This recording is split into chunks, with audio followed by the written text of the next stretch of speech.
শুক্রবার নতুন বছরের প্রথম সংবাদ সম্মেলন করছিলেন মেক্সিকোর প্রেসিডেন্ট ক্লডিয়া শেইনবাম।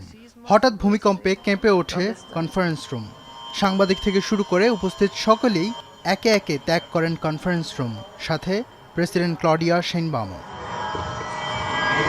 তবে শুধু কনফারেন্স রুমই নয়, 6.5 মাত্রার শক্তিশালী ভূমিকম্পে কেঁপে ওঠে মেক্সিকোর পুরো দক্ষিণ ও মধ্যাঞ্চল।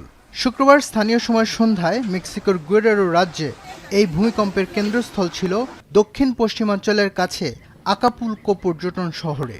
সঙ্গে সঙ্গে দেশটির মেক্সিকো সিটি সহ পার্শ্ববর্তী বেশ কয়েকটি রাজ্যের অনেক স্থানে সতর্কতামূলক অ্যালার্ম বেজে ওঠে। মুহূর্তেই রাস্তায় নেমে আসে সাধারণ মানুষ।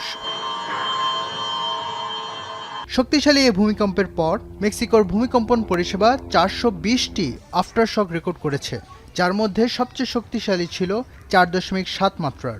কর্তৃপক্ষ জানিয়েছে, রাজ্যের আশেপাশে ভূমিধস, গ্যাস লিক, ঘরবাড়ি, সরকারি ভবন এবং হাসপাতালের অনেক ক্ষয়ক্ষতি হয়েছে। ভূমিকম্পের সময় সংবাদ সম্মেলন ত্যাগ করলেও পরিস্থিতি শান্ত হলে আবার শুরু করেন প্রেসিডেন্ট ক্লডিয়া শেইনবাম। তিনি স্থানীয়দের শান্ত থাকার এবং সবসময় এমন পরিস্থিতির জন্য লাইফ ব্যাকপ্যাক প্রস্তুত রাখার আহ্বান জানান।